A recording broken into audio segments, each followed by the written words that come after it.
and welcome back to my podcast, Esme's Country Life. And you might have seen the title and you might be, Esme, what is going on? Why have you titled this podcast, Why Horse Riding Isn't a Sport? And that is because the other day I got into a debate, basically, with a member of the general public about horse riding. Is it a sport? Is it not a sport? And I thought we would cover it in today's podcast episode. But before we begin, I just want to say a huge thank you to the sponsor of the podcast, Redpost. Redpost is an equestrian and country store based in the UK, and they also ship all over the world. And the exciting news is, guys, I can finally tell you, is that I am coming back to Redpost for a meet and greet. I'm going to be there on the 23rd of August. It's a Saturday. 2025, that is the year, just in case you're listening to this like in the future. How's the future doing? Anyway, but yes, I'm going to be back. I'm so excited. So I'm literally just going to basically be there all day. Come along whenever. For more information, check out my website, thisesme.com. But yeah, also, one of the things that I would recommend when you do go to Redpost is go to the cafe. They have an incredible cafe. The cakes, the ice cream, the milkshakes. Oh my gosh. If you like milkshakes, you got to get a milkshake. Anyway, so lots of fun stuff. Some other things are happening also on that day. Cannot disclose yet, but it's going to be awesome. If you want to come along, it's down in Devon. So make a summer holiday out of it, you know. Go and explore Devon. It's really beautiful down there. But anyway, let's get into today's podcast episode. Thank you again, Redpost, for sponsoring. Anyway, now, as you guys know, I quite like going to the gym every now and again. I actually really like going in the sauna. I like going in there, pretending I'm on a tropical island, somewhere warm. And, you know, it's kind of like my happy place. And I've been going quite a lot recently. Now, something that I have kind of realised since going to the gym is that you come across a lot of different people. Sometimes some strange people, sometimes some really, really lovely people. Like, there have been so many lovely people that I've met that have very kindly, like, helped me out with gym equipment. Like, there's been a few guys that come along and be like, oh, you use it like this. And, you know, really lovely members of the public. But also you come across some members of the public and you're like, yes, you are a little bit peculiar. Or you're just some people that, you know... Anyway, we'll get into it. You know what I mean? But also, I've kind of come to the realization that when it comes to the sauna, there are also two types of people. Number one, there's the first type of person. They go into the sauna to meditate. This is their quiet time. This is like maybe after work, after a stressful day, they just sit in the sauna in complete silence, eyes closed, and just vibe. And you know what? I respect that. Sometimes I go in there, I have a little bit of quiet time, and, you know, it's good for you, it's nice. But sometimes I go into the sauna, and people, I feel like they go into the sauna just to have a chat. They're like, okay, I'm here, I'm ready to chat to somebody. Like, they get bored, they're just like, okay, who are you? Tell me your life story. So there's either the super chatty people or there's quiet people. I think my favourite is when I go in there and I don't chat to people, but I listen to other people's conversations, which I know is bad. But sauna conversations, people, you hear a lot about people's lives and it's quite entertaining. So anyway, that's the one thing that keeps me in there longer. You know, I'm trying to get my sauna tolerance, my sauna time up. But anyway, I feel like you can always tell what sort of person somebody is as soon as you walk into the sauna. So the other day, I walked in. Normally when I go in, I try to be polite. I just, like, especially someone who's got their eyes closed and they don't realise I've opened the door, I just say, hello, and then sit down and like, hiya.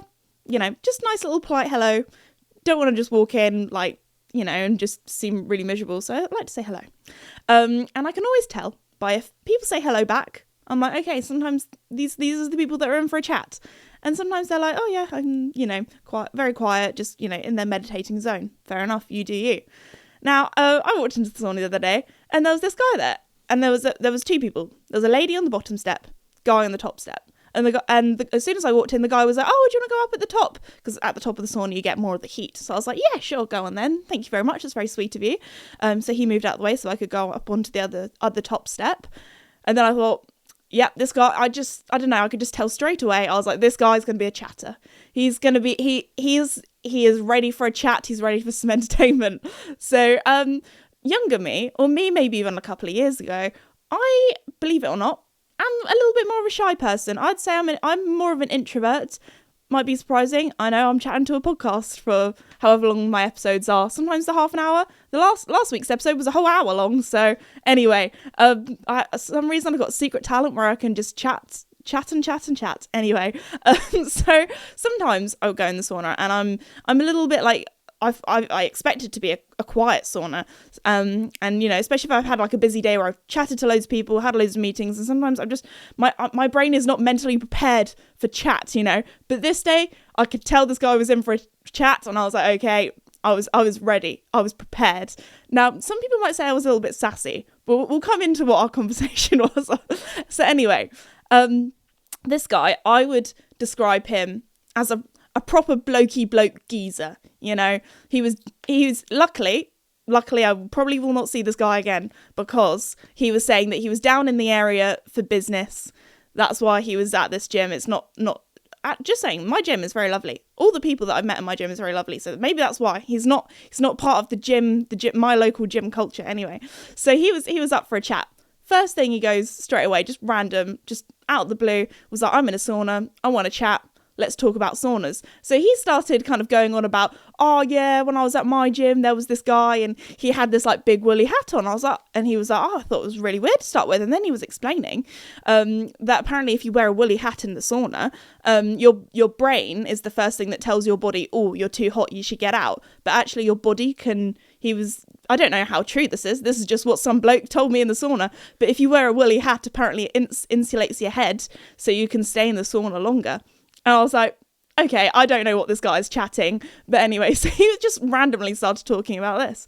And I thought, you know what, this guy, he really wants to chat. I could just tell. So I just popped in and said, oh, I thought, you know, I just said, oh, maybe he's like training for something. I just said, now, I don't normally flex my friends, you know, but I thought this guy, he's in for a chat. I'll have a little chat with him. Thought nice little conversation starter. I was like, oh yeah, I literally said, my friend was at the Tokyo Paralympics. Literally said Tokyo Paralympics, my friend. I thought, that's quite an interesting piece of information. You'd think most people would use their listening ears and hear that and think, oh wow, that's quite an interesting little fact. I was like, oh yeah, my friend was at the Tokyo Paralympics, and when she was training for it, she was exercising in a ski jacket a lot so she could get used to the heat. And anyway, completely blanks that. Obviously was not listening. I don't know.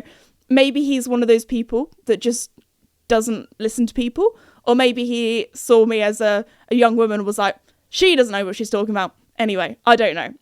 Moving on. And then I came to the conclusion that this guy was the sort of guy that wasn't up for a chat. He just liked the sound of his own voice. Now, don't worry. I know that the irony is not lost on me, because I am, at the moment, the one talking at you for about half an hour.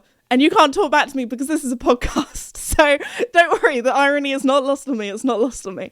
So anyway, I thought, oh, maybe he'd like ask a little bit more about my friend and what it was like in Tokyo in the Paralympics and COVID. Because normally when I, you know, flex my friend like that, most people were like, oh, that's so cool. Like, tell me about that. What sport did you? Anyway, guy completely blanked. He was like, and then he was like, oh yeah, back in the day, I used to be a boxer. And then went on about this boxing career that he had. It was like, oh yeah, before I don't know much about boxing, to be fair, but he was like, oh yeah, before like the match or before game day, I'd always go in the sauna, try and get my weight down, get all this water weight out so you could be in the right category.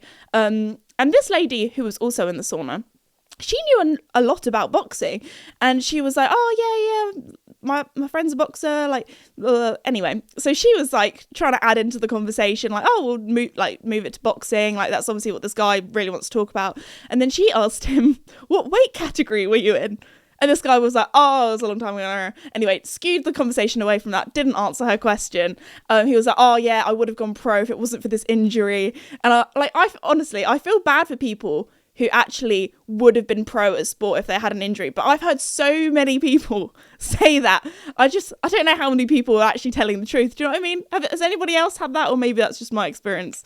But anyway, so then he was going on about boxing and all that kind of thing.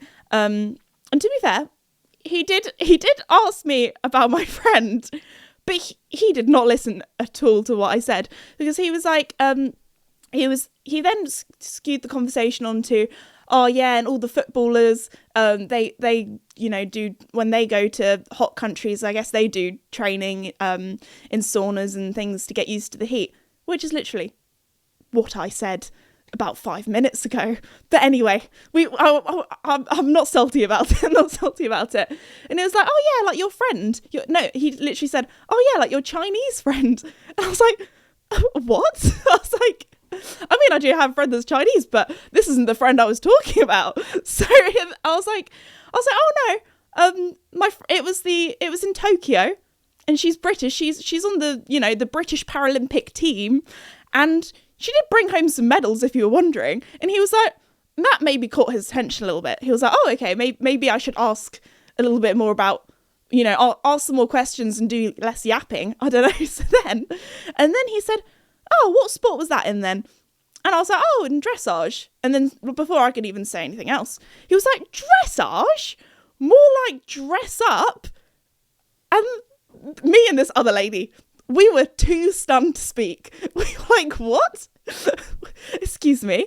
And honestly, it really took me back to when I was at school and people would go, horse riding's not a sport, which is why I've titled today's episode about this, because don't worry, we will be getting onto that. I'm sorry, there's quite a big lead up, big warm up to this story. But anyway, and then I feel like with people like that sometimes, I feel like I don't waste my breath on people like this. This guy obviously is set in his ways. I don't know, back when I was at school, I think people would more say horse riding isn't a sport just to wind people up and get a reaction. So I feel like nowadays if I'm being sassy, and I probably was a little bit sassy, but sometimes I just say a one-liner and then walk away. And that's what I did. To be fair, I was getting to the stage where I was like, I need to get out of this sauna, I'm getting a bit warm. And this lady also left because she was like, this guy was not listening at all, and then was very rude. So I just said, well, my friend is paralysed from the waist downwards, and you have to use a lot of core muscles just to be able to sit on a horse, let alone ride one. And I just said, and you'll know that as an ex-boxing pro, because if you've ever done the plank, you'll know that uses a lot of core muscles. And I just said, and I can't remember what else I said. It's something like, by the way, she did take home a gold medal. But anyway, and then I just walked out. That was my drop the mic, like little bit of sass. I don't know if I'm normally not that much of a sassy person. I don't know where this came from, but I was like, this guy, he loves listening to his voice too much, which again, the irony is not lost on me. But he just wasn't listening. I was like, this guy just, I don't know. I'm not gonna lie, if that was like a first date and you were like trying to get the perception of who this person was, I feel like that's also like if anybody of you, because I know a lot of people kind of my age that listen to the podcast, if you're dating, I feel like a big red flag is when a guy, number one, does not listen, or when a person doesn't ask you any questions back. They just love talking about themselves. And it's like, okay, you're not the one. You like, do you know what I mean? I don't know, maybe that's just me, but I feel like if I could give you any little shred of advice, I feel like, yeah. Anyway, so there we go. That was my one sassy liner, and walked out. And then after that, I thought that was a very weird conversation, because I feel like all of my podcast stories, they're normally just like random things that have happened when I leave the house. And I'm not gonna lie, I don't leave the house like a lot. Well, and if I do, it's like it's like one extreme to the other. It's either me at home with the horses, in the office editing, recording a podcast, that kind of thing, or I'm out in London somewhere for an event or at a horse show or that kind of thing. And to be fair, I've met quite a few people in the last couple of years at different kind of, I hate saying this, influencer events or that kind of thing. And I've met a lot of different people from lots of different places and backgrounds and that kind of thing. And the majority of the time, in that sort of environment, I don't think I've ever had somebody go, well, horse riding's not a sport. Oh, that's really weird. Like, as an adult, I would say majority of the time, well, actually pretty much every time in the last 2 years, apart from that guy in the sauna, when I've said, oh yeah, like I make videos about horses, or like I might do content creation about horses, a lot of people are like, oh, that's so cool. Oh, like oh, I love animals, or like, oh, I rode a horse once on the beach when I was a kid, or like, oh, like it's just something a little bit different, because most people that I meet kind of that do content creation, it's like lifestyle, beauty, like that kind of stuff. So I'm like this weird kid that's like horses, and everyone's like, oh, that's like, back when I was at school, if you said horse, they're like, oh, you're the horse girl, weird, that kind of thing. But as an adult, it's a bit of a flex. It's like a cool thing to do, especially as I think it's really sad. I think a lot of women, once, you know, they've joined the workplace, or, you know, once they're an adult, a lot of women, they just either give up or stop doing sports or activities or hobbies.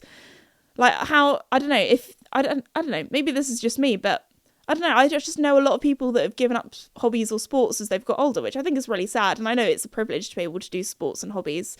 But anyway, so I think it's because, actually, mini Esme rant here. I was talking to my friend the other day, and she has a puppy that she is planning on doing dog agility with. Bit of fun. Good exercise for the dog. I was like, oh, that sounds amazing. Like, I'd love to give that a go. That sounds great. Like, when I get a dog one day, I'd love to do that.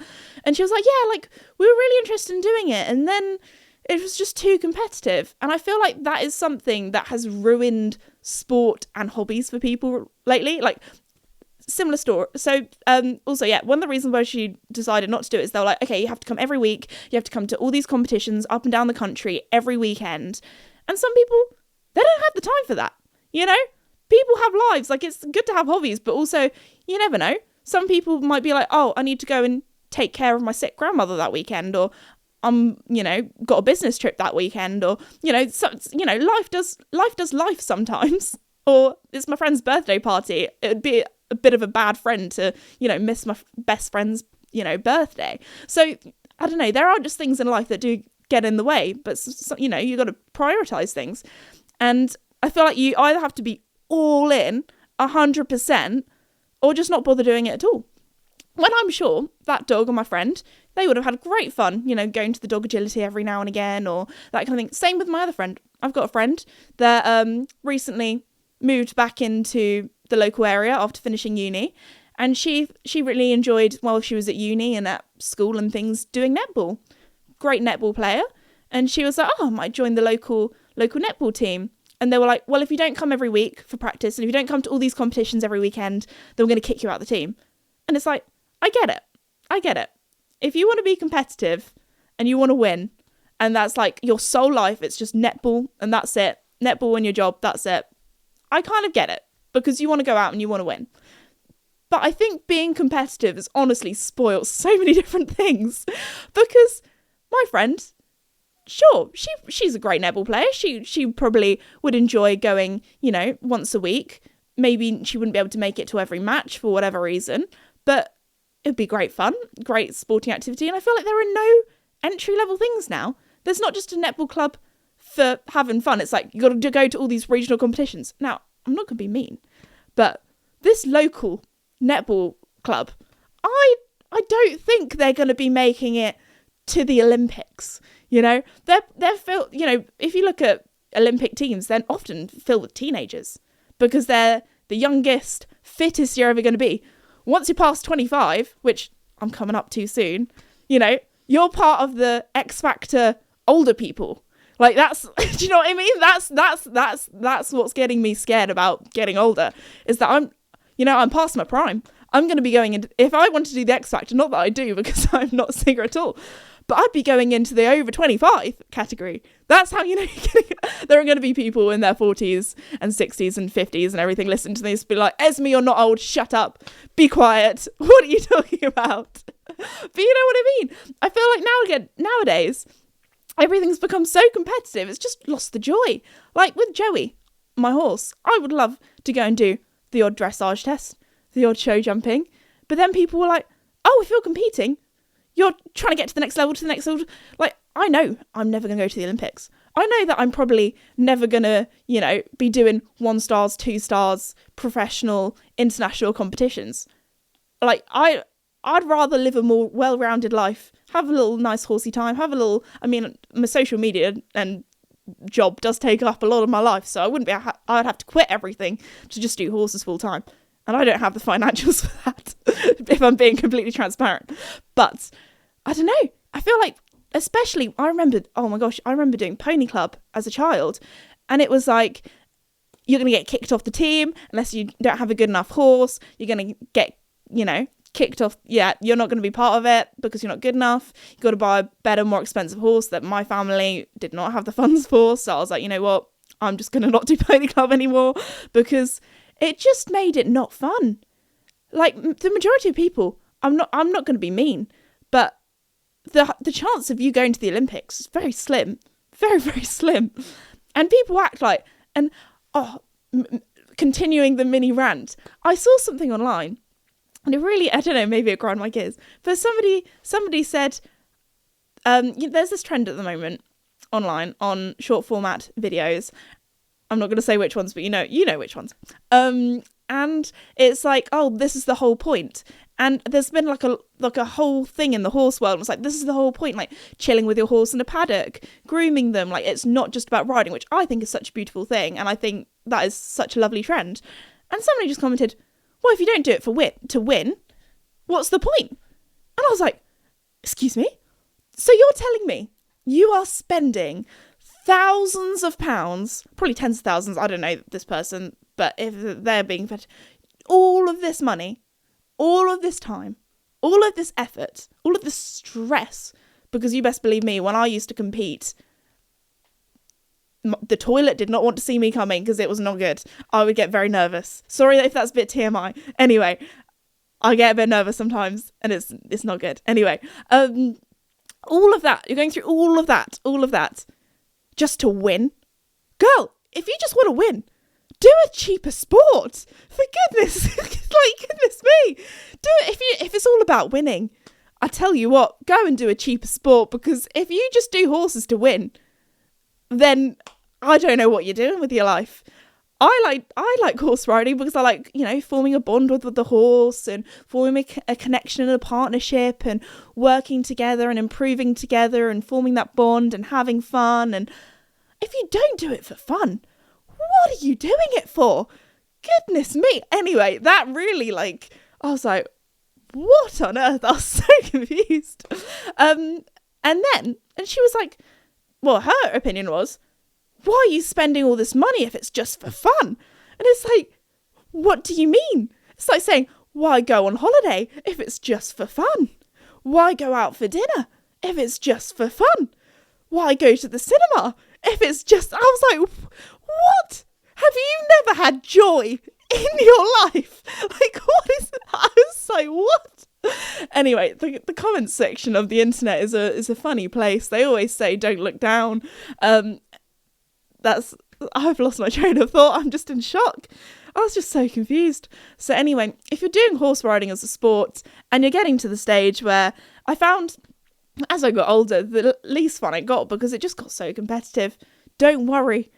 For some reason, I've created a whole career on just being average. So don't worry. It's all about having fun. And also, all of my friends that were going out competing every weekend, super serious, I must win, or my whole life's purpose is going down the drain. No, a lot of them don't ride horses anymore.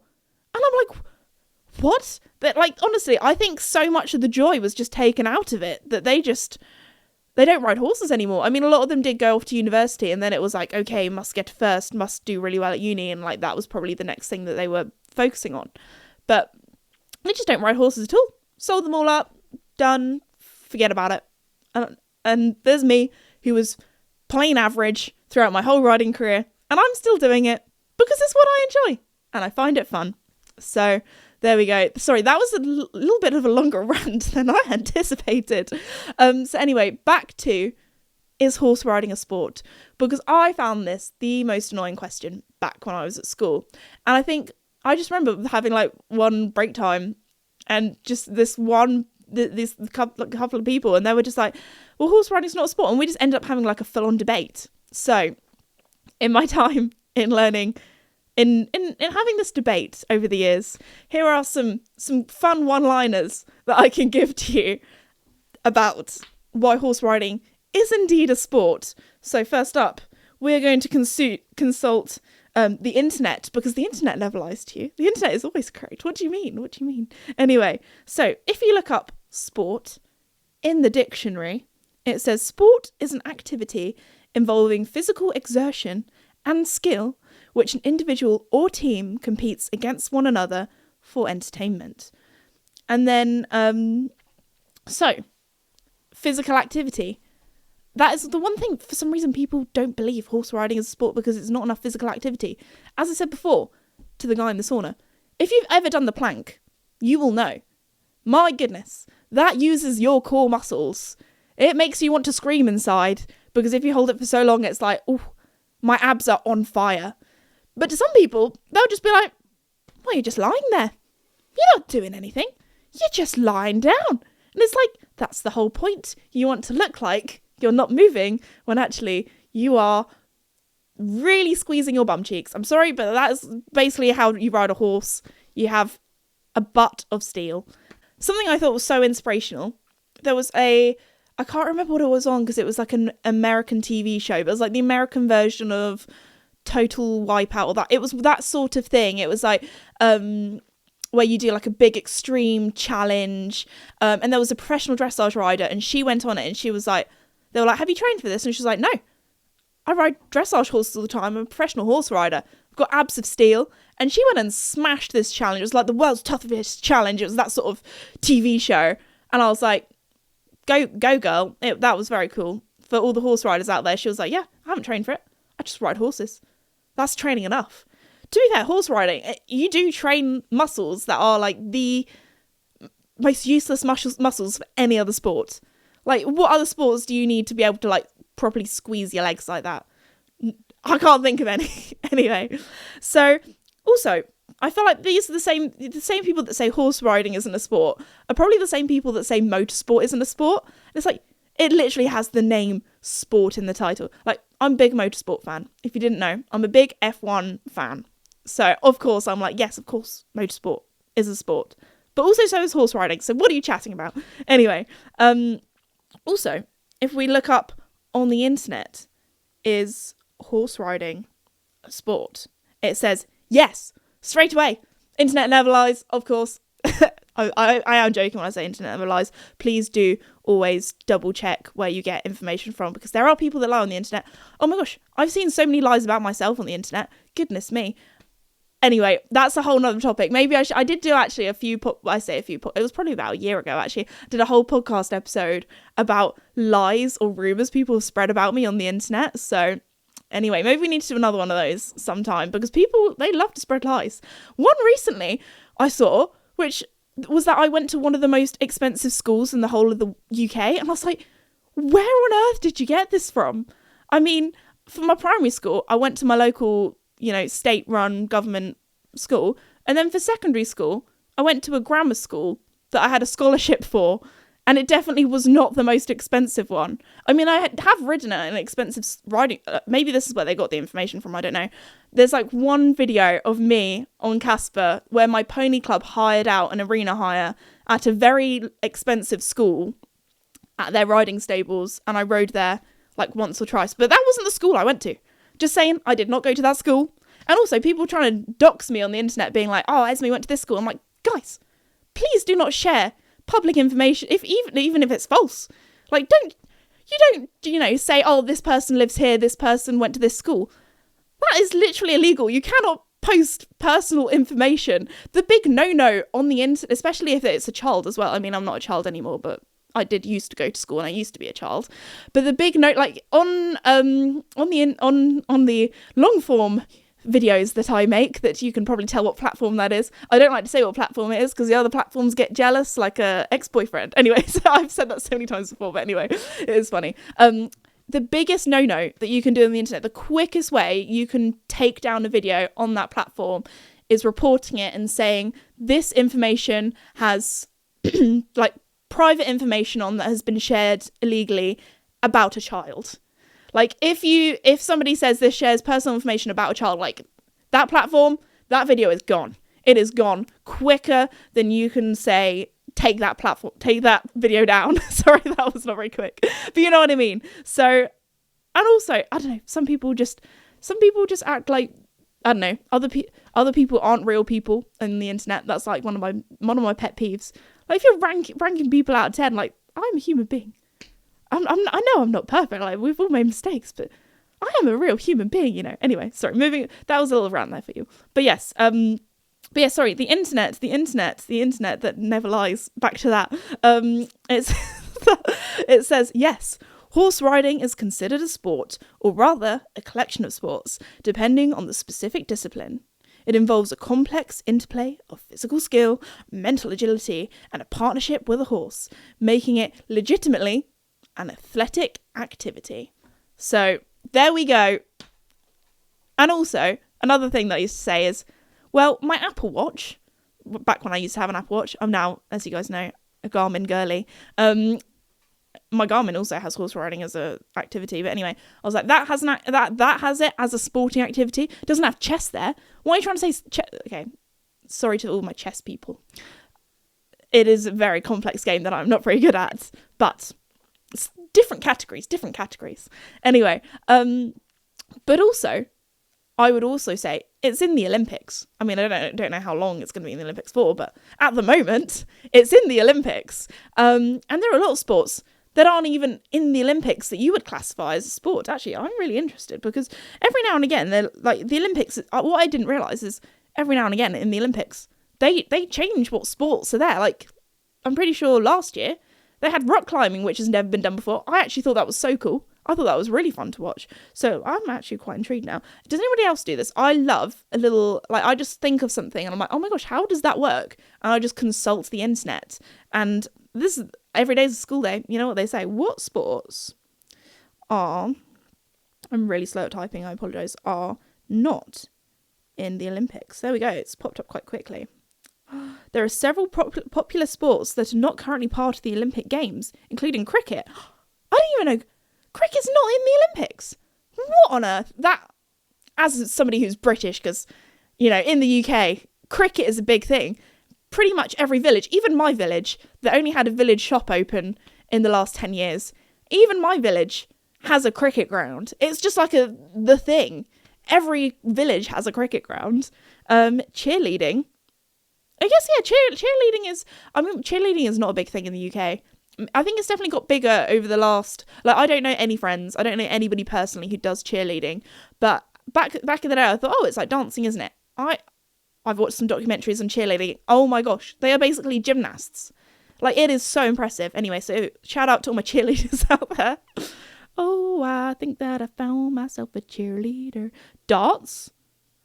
I guess, yeah, darts is a big thing in the UK. There's a lot of skill to it. I guess, like, archery, that's got skill. Snooker. What other ones was there? That's all the internet. They're the top ones that have come up. Because, yeah, we had breakdancing in the Olympics last year. That was quite cool. I mean, controversial, but it's different. I mean, I'm up for watching all the different sports, like BMXing. That was quite a cool one to watch. Skateboarding. Is skateboarding in the Olympics? No.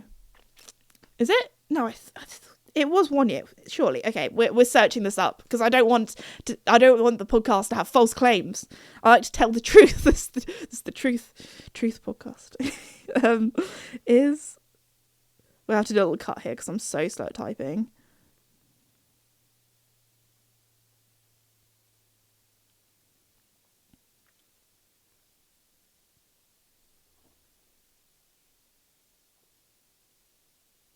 I was right. Dad was wrong. It says competitions in the world of skateboarding governed by World Skate have been held at 2 editions of the Summer Olympic Games in 2020 and 2024. There we go. So, yes.